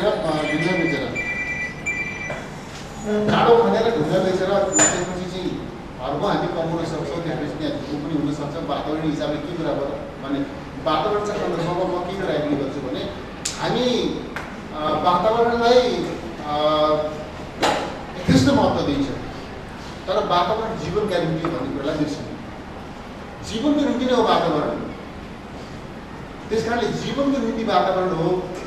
जीवनलाई समृद्ध तुल्याउनका निम्ति, जीवनको सुरक्षा गर्नका निम्ति वातावरणलाई मिनिमम त्यसमा वातावरणमा मिनिमम अधिकतम क्षति हुन नदिएर भनौँ न, त्यस हिसाबले गर्नुपर्ने काम त हामीले गर्नुपर्छ। त्यस हिसाबले वातावरणको प्रश्नमा पनि हामी सम्बन्धित क्षेत्रका मानिसहरूसँग बसेर छलफल गर्न सक्छौँ। त्यसमा कुनै एउटा मेडिसिन हामी गर्न सक्छौँ, कुनै एउटा कम्प्रोमाइज पुग्न पनि सक्छौँ। तर मलाई के लाग्छ भने त्यो चाहिँ डाँडो त्यति विशाल माथिदेखि कति यसको हाइट कति छ, 400 मिटर छ। 400 मिटर अग्लो चाहिँ हाइटको डाँडो खनेर त्यसपछि चाहिँ बाटो बनाउनु तर्समेलाई पुऱ्याउन कति वर्ष लाग्ला। फेरि त्यो फेरि चिजबिज बेच्नु पऱ्यो, त्यो कतिको के हुन्छ त्यसमा तपाईँले हेर्नु होला। तपाईँहरूले चाहिँ ठिक छ भनेपछि ठिक छ, हामीलाई त्यसमा तपाईँको फिडब्याक, टेक्निकल फिडब्याक भएपछि हामी कुनै डिसिजनलाई पुग्छ। टेक्निकली यो चिज सम्भव छ, ठिक छ, यसले यो आउटकम हुन्छ भनेपछि हामीलाई पुग्छ, त्यसपछि हामी धेरै दिन जान चाहन्छु। तर मैले पनि देखेको कुरा के हो भने सुरु नै टनेल नै हाम्रो निम्ति सबभन्दा बेस्ट अप्सन हो मलाई लाग्छ। टनेलका सन्दर्भमा यसको स्टडी कम्प्लिट भएको छैन। हाम्रो ढकालजी के ढकालजीले चाहिँ के भनेदेखि यसको अध्ययन गर्नुभएको छ, तर त्यति नै सफिसियन्ट त छ, त्यति नै स्टडीको आधारमा हामी भोलिदेखि टनेल हुन थाल्नु सक्दैन। त्यस कारण भविष्य गर्नुपर्ने होला, तर पनि मलाई लाग्छ के भनेदेखि टनेल सबभन्दा बेस्ट अप्सन हो। जहाँसम्म यसको लागतको कुरा छ, लागतका बारेमा म यो ढङ्गले सोच्दैछु। एउटा मानिसको जीवनको मूल्य कति हो? ल बताउनुहोस् त। यहाँ उपस्थित भएका सम्पूर्ण महानुभावहरूलाई म शालीनतापूर्वक अनुरोध गर्न चाहन्छु, यो मेरो प्रश्नको जवाब दिनुहोस् त। एउटा मान्छेको मूल्य कति हो? लाख हो कि हजार हो कि करोड हो कि अरब हो कि खरब हो कि बिलियन हो कि ट्रिलियन हो कि कति हो? कति हो एउटा मान्छेको जीवनको मूल्य? मान्छेको जीवनको मूल्यको तुलनामा मान्छे चाहिँ के भन्दाखेरि पहाडबाट ढुङ्गा खसेर रोटी बनिरहेछ। मान्छे होइन, बस रोटी बनेछ, ट्रक रोटी बनेछ। त्यो उद्धार गर्नको गएको एकचोटि त के उद्धार गर्नको डोजर साटिएको होइन, त्यहाँ के पहिरो खस्यो भनेर पहिरो हटाउन गएको डोजर त्यसमा चाहिँ सवार भएका ड्राइभरहरू चापिएका होइन भन्दाखेरि त्यो अवस्था छ। मान्छेको जीवनको मूल्य कति हो? एउटा मान्छेको जीवनको मूल्य कति हो? अहिलेसम्म मरेका हरेक अनेक मान्छेको जीवनको मूल्य कति हो? त्यो मर्ने मध्ये कुनै एउटा पनि कल्पना गर्नु सक्ने साइन्टिस्ट के हामी कहाँ आइन्स्टाइन जन्मिन सक्दैन? त्यो मर्ने कुनै एउटा बच्चा मऱ्यो, त्यो के भोलि चाहिँ कुनै ठुलो साइन्टिस्ट हुन सक्दैन अथवा कुनै ठुलो डक्टर हुन सक्दैन? भूपेन्द्र देवकोटा अर्को के बासकोटा भनेर विस्तारित गर्ने खालको त्यस खालको डक्टर हुन सक्दैन भन्दाखेरि जीवनको मूल्य त मान्छेले गर्न सकेका छैन नि। हो, त्यो जीवनको सुरक्षाको प्रश्न हो। त्यस कारणले यो जीवनको सुरक्षाको प्रश्नसँग र सँगसँगै के पनि हो भनेदेखि सुरक्षित यात्रा पनि हो र समयको कटौती, समयको बचत पनि हुन्छ। त्यस हिसाबले हेर्दाखेरिमा यो लागतलाई त्यस हिसाबले पनि हेर्नुपर्छ। अहिले खाँडीले लागतका सन्दर्भमा जे तर्कहरू सबै तर्कहरू भ्यालिड छ, त्यसलाई म एक्सेप्ट गर्छु। तर सँगसँगै के भने जीवनको मूल्यको त मान्छेले क्यालकुलेटै गरेका छैन नि। तर बाराक ओबामाको जीवनको मूल्य कति हो? अथवा अर्को कुनै सडकमा बिग्रिने मान्छेको जीवनको मूल्य कति हो? जीवनको मूल्य यस हिसाबले पनि हामीले सोच्नुपर्छ। र म यो कुरा एग्री गर्छु कि कुनै प्राइभेट कम्पनीलाई दिएर त्यहाँबाट त्यो ट्याक्स रेभिन्यू कलेक्सन गरेर त्यसलाई रिफन्ड गर्ने हिसाबले चाहिँ जाँदाखेरिमा अरूजीको तर्क ठिक हो कि के हाम्रो थापाजीको तर्क ठिक हो कि जस्तो त्यो सम्भव छैन। एउटा प्राइभेट कम्पनीलाई दियो, त्यसले ट्याक्स उठाओस्, त्यसपछि गरोस् भन्ने त्यो सम्भव छैन। तर राज्यले त त्यो केवल नाफा घाटा भनेको त त्यो कति लागत भयो, कति चिज रेभिन्यू कलेक्सन भयो भनेर मात्रै उसको नाफा घाटा हेर्दैन नि, हेर्नु हुँदैन नि। त्यस हिसाबले हेर्दाखेरिमा टनेल मैले देखाएको टनेल्सभन्दा बेस्ट अप्सन हो। तर यो हो भन्ने निष्कर्षमा पनि तब मात्रै हामी पुग्न सक्छ जति बेला तपाईँले बताउनुहुन्छ कि टेक्निकली बताउनुहुन्छ कि यो ठिक हो, बेस्ट अप्सन यो हो भने जब तपाईँले भन्नुहुन्छ त्यति बेला चाहिँ मैले अहिले के कुरा मात्र आग्रह गर्न खोजेको भन्दाखेरिमा लागत चाहिँ धेरै हुन्छ। त्यस कारणले भन्नुहुन्छ भनेदेखि त्यो चिजमा म एग्री गर्दैन। अरू चाहिँ त्यहाँ सम्भव छ छैन टेक्निकली, त्यो तपाईँले भन्नुभएपछि म चाहिँ त्यसमा तपाईँले भनेको कुरा है निर्णायक मान्छ किन तपाईँ त्यो क्षेत्रको विशेषज्ञता भएको त्यस हिसाबले सोच्नु पर्दछ होला भन्ने मलाई लाग्दछ। र म के कुरा राख्न चाहन्छु आज त्यो कार्यक्रमको माध्यमबाट भने हेर्नुहोस्, ठुला ठुला कामहरू पनि इतिहास बदल्ने, दुनियाँ बदल्ने ठुला कामहरू पनि को चाहिँ पनि एउटा त्यो आरम्भ सानै ठाउँबाट हुन्छ। म जुन पार्टीको कार्यकर्ता छु, सदस्य छु, त्यो पार्टी 4 जना मान्छे बसेर बनाएको एउटा भारतको एउटा गल्लीमा 4 जना मान्छे बसेर बनाए। त्यो 4 जना मान्छे बसेर बनाएको पार्टी आज यो ठाउँमा छ। म त्यो पार्टीको एउटा कार्यकर्ता छु, त्यसबापत म आफूलाई गर्व गर्छु। भन्दाखेरिमा कहिले सानो ठाउँबाट खालीका अभियानहरूले पनि दुर्गामी ठुलो महत्त्व राख्दछ। त्यस कारणले म के भन्छु भने हामीले आज यो कार्यक्रमबाट एउटा निष्कर्ष अघि सार्नु पर्दछ। यदि अब हामीलाई दिशाले भनिदिनुहोस् यो हामीले चाहिँ तपाईँले सम्भव छैन त्यो अहिले त्यसरी जानुहुन्न भन्नुभयो हामीले ब्यारियर लगाउनु परिहाल्यो होइन भनेदेखि हामीले यो बुटवल थानसम्मको यात्रालाई सुरक्षित गर्नका निम्ति सुरुङ मार्गको आवश्यकता महसुस गर्दछौँ। सुरुङ मार्गका निमित्त सम्भाव्यता अध्ययन गर्न, त्यसको डिटेल फिजिबिलिटी स्टडी गर्न र सँगसँगै सुरुङ मार्गको कार्य आरम्भ गर्नका निम्ति सम्बद्ध निकायको ध्यान आकर्षित गर्ने, राज्यको ध्यान आकर्षण गर्ने र लगानी गर्नका निम्ति राज्यलाई आग्रह गर्ने, इन द सेन्स राज्यलाई बाध्यता र हामी यहाँ उपस्थित भएको अरू पनि कोही जो साथीहरू एब्सेन्ट छन् होला उनीहरूले पनि यो अभियानमा त हामी साथमा छैनौँ त भन्नु सक्दैन होला नि। त्यो राम्रो काम गरिदिनु त्यसको साथमा हर कोही हुनुपर्दछ, रूपन्देहीका मानिसहरू हुनुपर्दछ, पाल्पाका मानिसहरू हुनुपर्दछ। हामी यो ठाउँबाट गऱ्यौँ भनेदेखि के हुन्छ ल भन्नुहोस् न। यो ढङ्गले हामीले अब सुरुङ मार्गमा हामी जान्छौँ भनेर त्यो निष्कर्ष निकालेर त्यो निष्कर्षलाई कार्यान्वयन गर्ने शिक्षामा एकदम खाँडजीको प्रस्ताव अत्यन्तै सामयिक छ कि यो यस्तो इन्ट्रेक्सन हामीले काठमाडौँमा पनि गर्छौँ। त्यहाँ फार्मिङ कमिसनका मानिसहरू आउँ, त्यहाँ सडक डिभिजनका मानिसहरू आउँ, त्यहाँ चाहिँ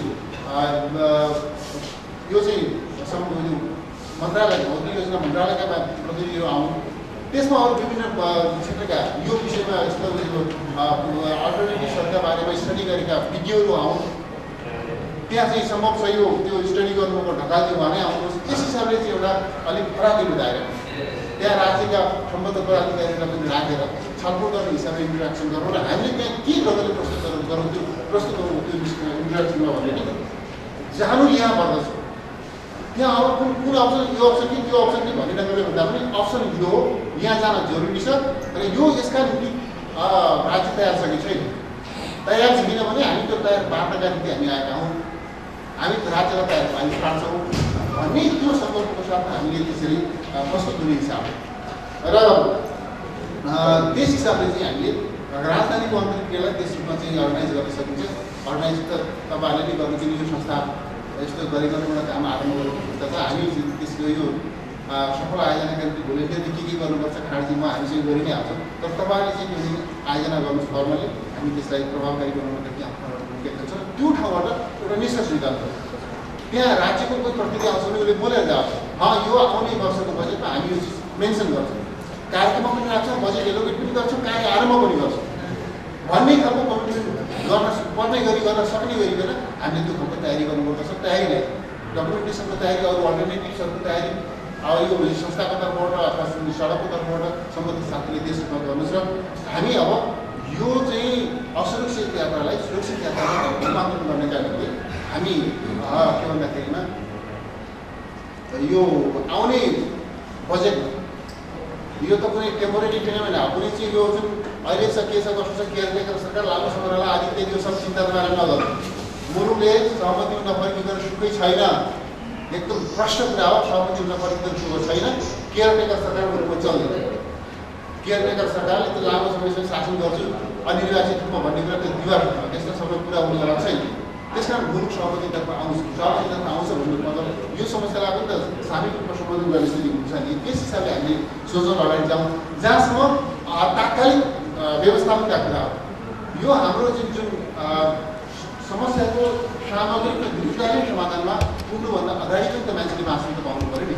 आजै तानसिन जाने हो भने अथवा तानसिनबाट आजै पुग्नु आउने हो भने त्यो यतातिर आउँदै गरेको अथवा त्यतातिर जाने गरेको मानिसले त आज पनि त बाँच्नु पऱ्यो नि। अनि पछि पो भोलि सुरु मार्ग बन्यो भने सुरुबाट हिँड्ला त। त्यस कारणले आजको पनि जुन बाँच्ने अधिकार छ त्यस कारणले त सडक विभागले के गर्न सक्छ, तपाईँले आफ्नो हिसाबमा अप्टिमम लिमिटमा प्रयोग गर्नुहोस्। हाम्रो कार्यक्रमलाई समय दिनुभयो यहाँप्रति म आभार व्यक्त गर्दछु र हामी यो कार्यक्रमको एउटा निष्कर्षमा पुग्न सक्यौँ भने अत्यन्त महत्त्वपूर्ण हुन्छ भनेर पनि अतिथिज्यूहरूबाट आफ्ना भनाइहरू राख्नुभएको छ।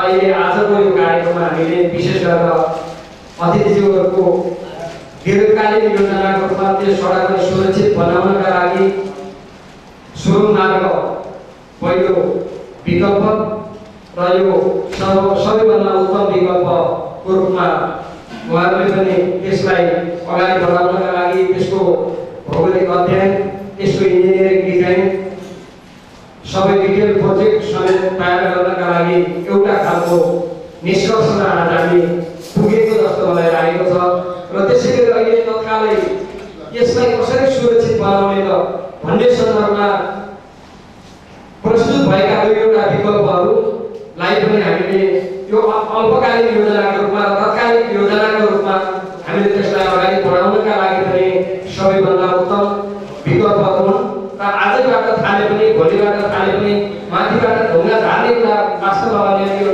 धेरै ठुलो योजनाको रूपमा पनि बनाउन नपर्ने भएको कारणले यी योजनाहरूलाई हामीले अहिले तत्कालीन ढुङ्गाहरू झार्यो भने कमसेकम हिँड्दाखेरि यात्रा गर्ने यात्रुहरूको यात्रा सुरक्षित हुन्छ भन्नेलाई आज हामी निष्कर्ष नम्बर 2 को रूपमा हामीले लिएका छौँ र पार जारी गराउने कुरा हामीले कति यसको राज्यको आर्थिक भारले कतिसम्म उठाउन सक्छ।